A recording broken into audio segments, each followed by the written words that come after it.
All right, today we're going to be making a roasted tomato soup. So to get started, you're going to take 2 garlic cloves, and then we're looking for a fine mince here. Then take 1/2 of a white onion and then slice that. For the tomatoes, look to get between 3 to 4 pounds of either Roma or Plum tomatoes, and then we're going to take these and cut them lengthwise, and then we're going to begin to lay out on a sheet pan on a little bit of aluminum foil. Make sure you have plenty of space in between your tomatoes when you cook, and if you have too many, just make a second batch, as they're all going to be blended together in the end. Then we're going to cover the tomatoes with a little bit of either avocado or olive oil, and then plenty of kosher salt, which is going to help bring out that moisture when cooking, and finally a touch of black pepper.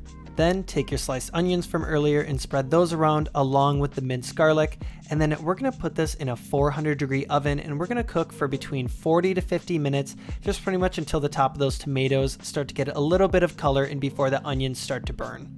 Alright, now you can do this in a few batches, but you're going to take all the tomatoes and onions from earlier, transfer directly into a blender, along with 1 cup of either evaporated milk or heavy cream, 2 tablespoons of tomato paste, a handful of basil, and then finally a 1/2 cup of Parmesan cheese.